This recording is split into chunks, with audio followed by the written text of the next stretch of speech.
রাত পোহালেই উচ্চ মাধ্যমিক 4th সেমিস্টার পরীক্ষা। এই পরীক্ষায় কাউন্সিলের অফিসিয়াল যে অ্যান্সার বুকলেট তা কিভাবে পূরণ করবে, পরীক্ষার নতুন নিয়মগুলি কি কি, এইসব জানাতেই আজকের ভিডিও।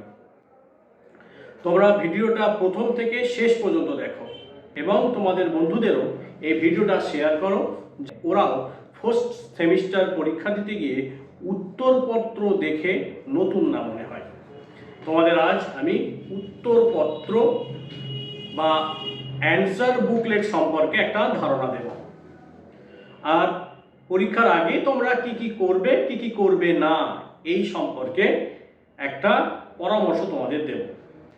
প্রথমে তোমাদের দেখাই তোমাদের বুকলেটটার প্রথম পেজটা কেমন হবে। আমি স্ক্রিনেও দেখিয়ে দেবো। একটা সাইজ তোমাদের যে স্কুল থেকে খাতাগুলো দেওয়া হয় ঠিক তার মতো হবে, A4 সাইজের থেকেও ছোট। এবং মাধ্যমিকে যে তোমরা পরীক্ষা দিয়েছিলে লম্বা খাতা, ওই লম্বা খাতাও হবে না। এটা ঠিক তোমাদের স্কুল থেকে দেওয়া যে খাতা হয় তার সাইজের হবে। তোমরা প্রথম থেকেই বুঝে নাও যে তোমাদের যে খাতাটা দেওয়া হবে তাতে মোট 24টা পাতা থাকবে, অর্থাৎ এই পাতাটার পরের পাতাটাই তোমরা লিখবে না। তাহলে তোমার লেখার জন্য অবশিষ্ট থাকছে 23টা পাতা। এই 23টা পাতার মধ্যেই তোমাকে উত্তর কমপ্লিট করতে হবে, কোনো অতিরিক্ত পাতা দেওয়া হবে না এবছর থেকে। তাই উত্তর যতটা সম্ভব পয়েন্ট করে করে সুন্দর করে সাজিয়ে লিখবে। আর্টস নিয়ে যারা পড়ো তাদের উত্তর নিয়ে কোনো সমস্যা হবার কথা নয়, কিন্তু যারা অঙ্ক, কেমিস্ট্রি, ফিজিক্স করো তাদের রাফ ওয়ার্ক করতে গিয়ে অনেকটা পাতা নষ্ট হতে পারে। তাই তোমরাও একটু সচেতনভাবে পরীক্ষা দেবে, কারণ তোমাদের নতুন কোনো বুকলেট দেওয়া হবে না। এবারে আসি পরীক্ষার প্রথম পত্রটা তোমরা কিভাবে ফিল আপ করবে। এখানে বিষয় যেটা থাকবে ওই বিষয়টা তোমরা ইংরাজিতেই লিখবে। অনেকে বাংলায় লেখে, যেমন ধরো বাংলা, বয়াকার, অনুষ্কর, লয়াকার বাংলা অনেকে লেখে, কিন্তু তা তোমরা করবে না, ইংরাজিতে লিখবে বেঙ্গলি। প্রথম পাতাটা, এই প্রথম পাতাটা আমি ইংরাজিতে পূরণ করার কথাই তোমাদের বলছি। প্রথমে তোমার স্ক্রিনে আমি ছোট করে স্পেসিমেন কপিটা দিয়ে দিচ্ছি, ওখান থেকে একটু মিলিয়ে দেখে নাও। বিষয় বা সাবজেক্টে ওখানে বেঙ্গলি বা যে সাবজেক্টের পরীক্ষা দেবে সেটা লিখবে। নাম, নাম তোমার নিজের নামটা সুন্দর করে বড় হাতে লিখবে। আমি স্মল লেটারে না লেখার পরামর্শ দিই তোমাদের। রোল নাম্বার, এটা তোমরা তোমাদের অ্যাডমিট দেখে দেখে লিখবে, একটা ঘরের জন্য একটা নাম্বার। রেজিস্ট্রেশন নাম্বার অ্যাডমিটেও থাকবে, রেজিস্ট্রেশনেও থাকবে, ওখান থেকে তোমরা লিখবে। আর উপরে দেখো একটা সাল লেখার জায়গা আছে, ওখানে 2026 লিখবে। এইভাবে তোমাকে প্রথম পাতাটা পূরণ করতে হবে। খাতা পাওয়ার পর তুমি কি করবে? খাতা পাওয়ার পর যেহেতু তোমার 12টা পাতা থাকবে, প্রত্যেকটা পাতা উল্টে একবার করে দেখে নেবে। অনেকগুলো খাতা একসঙ্গে রেডি হয়, কোনো কারণবশত খাতার পাতা মাঝখানে ছেঁড়া থাকতেই পারে। তাই তুমি একবার উল্টে উল্টে পাতাগুলো দেখে নেবে তোমার যে অ্যান্সার বুকলেটটা দেওয়া হয়েছে তাতে পাতা ছেঁড়া আছে কি না। ধরো তুমি দেখলে না, লিখতে আরম্ভ করলে 3 পাতা 4 পাতা গিয়ে দেখলে ছেঁড়া পাতা, তখন কিন্তু তোমাকে বুকলেট পাল্টে দেবে না। সেই জন্য প্রথমেই তুমি দেখে নাও তোমার বুকলেট, অ্যান্সার বুকলেট ঠিক আছে কি না। রাফ ওয়ার্কের জন্য যারা তোমাদের অঙ্ক বা অন্যান্য সাবজেক্টে যাদের রাফ ওয়ার্ক করতে হবে, আমি বলবো পিছনে করার প্রয়োজন নেই, কারণ তোমাকে সেক্ষেত্রে পাতা উল্টে উল্টে অনেক সময় দেখতে হয়। তাই তুমি খাতার পাশেই একটা ছোট্ট করে মার্জিন দাও, সেই প্রশ্নের রাফ সেই তার পাশেই তুমি করো। এবছর একটা গুরুত্বপূর্ণ নিয়ম চালু হয়েছে, এটা তোমরা সবাই মনে রাখবে। End signature, end line signature, অর্থাৎ তোমার খাতার যে অংশে লেখা শেষ হবে স্যার, সেই অংশে একটা লাইন টেনে দিয়ে সেখানে সিগনেচার করবেন। তার মানে তারপর আর কোনো লেখা নেই। এটা তোমরা কিন্তু ভালো করে বুঝে নাও। তোমার লেখা যেখানে শেষ হচ্ছে সেখানে স্যার একটা লাইন টেনে দেবেন, লিখে লাইন টেনে দেবেন আর তারপরে সই করবেন, তারপরে আর লেখা নেই। ধরো তোমার 5টা পাতা লেগেছে, 5টা পাতার পরেই স্যার লাইন টেনে সই করে দেবেন।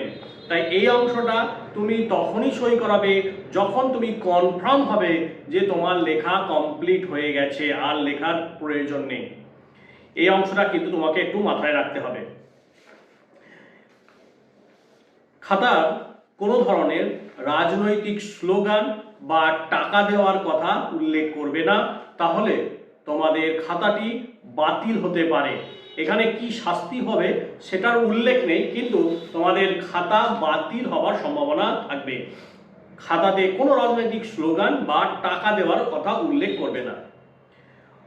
তোমাদের এবছর প্রথমে তোমাদের প্রশ্নপত্র দেওয়া হবে 10 মিনিট আগে। 10টা থেকে পরীক্ষা শুরু হওয়ার কথা, তোমাদের প্রশ্ন দেওয়া হবে 9টা 50 মিনিটে। 10 মিনিট তুমি সময় পাবে প্রশ্ন পড়ার। এই 10 মিনিট তুমি সব প্রশ্নগুলো ভালো করে পড়ো। হতে পারে তোমার সবকটা প্রশ্নই জানা, কোনটা লিখবে তার নির্বাচন এই 10 মিনিটের মধ্যেই তুমি করে নাও। আর এবছর কিন্তু প্রচুর প্রচুর অপশান থাকবে। পরীক্ষার হল থেকে তুমি 1 ঘন্টা আগে বেরোতে পারবে না। টয়লেট করার জন্য, জলপানের জন্য কিন্তু তোমাকে 1 ঘন্টার আগে ছাড়বে না, 11টার আগে ছাড়া হবে না। আবার আধ ঘন্টার পরীক্ষা বাকি থাকতে ছাড়া বন্ধ হয়ে যাবে। আমি পরামর্শ দেব তোমাদের পরীক্ষার হল থেকে বের হওয়ার প্রয়োজন নেই। মাত্র 2 ঘন্টা পরীক্ষা, টয়লেট যা প্রয়োজনীয় জিনিস তা তুমি পরীক্ষায় বসার আগেই সেরে নাও। এবারে তোমরা বুঝে নাও তোমরা পরীক্ষার আগের দিন থেকে কি কি করবে। পরীক্ষার আগের দিনে সর্বপ্রথম মাথাটা চাপ মুক্ত রাখবে। যা কিছু তুমি পড়েছো সেগুলিকে রিভিশন দাও, নোটসগুলোকে একবার করে পড়ো, নতুন কিছু পড়ে আলাদা করে চাপ নেবে না মাথার মধ্যে। তোমার ব্যাগটা রাত্রের মধ্যেই গুছিয়ে রাখো, তাতে অ্যাডমিট, রেজিস্ট্রেশন, পেন, একটা ট্রান্সপারেন্ট বোর্ড, যা যা প্রয়োজনীয় তা তোমার ব্যাগটা গুছিয়ে নাও আগের দিন রাত্রে। জলের বোতল নেবে। পরীক্ষার আগে রাত্রে ভারী বা গুরুপাক কিছু খাবে না, হালকা পুষ্টিকর খাবার খাবে। পর্যাপ্ত ঘুমের প্রয়োজন। অনেকের অভ্যাস আছে পরীক্ষার আগের রাত্রে রাত জেগে পড়া, আমি একদম নিষেধ করব। ওই পরীক্ষার আগের দিন তোমাকে অবশ্যই পর্যাপ্ত ঘুম দিতে হবে, তা না হলে সকালে উঠে তোমার মাথা ভারী হয়ে থাকবে।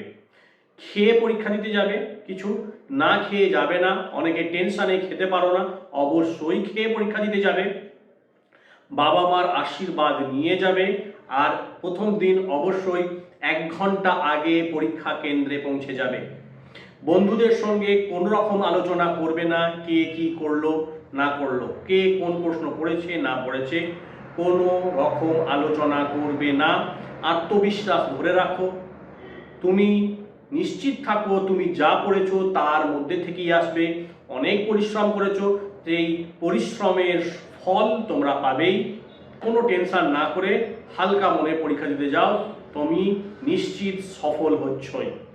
আর তোমাদের একটা কথা আমি বারবার বলবো, পরীক্ষা দেওয়ার পর অ্যাডমিট, রেজিস্ট্রেশন এগুলো গুছিয়ে বাড়ি নিয়ে আসবে।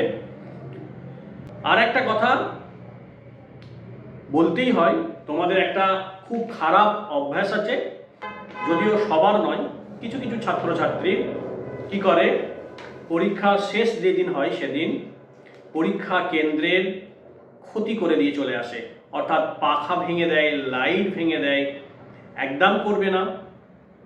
যদি সেই স্কুল কমপ্লেন করে কাউন্সিলে, তাহলে তোমাদের স্কুলের রেজাল্টটা আটকে দিতে পারে। তাই এইসব কাজ কখনোই করবে না তোমরা। হ্যাঁ, একটা বলা হয়নি ঘড়ি পড়ে যাবে, কিন্তু সেই ঘড়িটা কখনোই স্মার্ট ওয়াচ নয়। আশা করি তোমাদের ভিডিওটা কাজে লাগবে। বন্ধুদের শেয়ার করো, তাতে তাদেরও উপকারে লাগে। অল দ্য বেস্ট, খুব ভালো পরীক্ষা হোক তোমাদের। আমার দোয়া আশীর্বাদ তোমাদের সঙ্গে সব সময় থাকবে।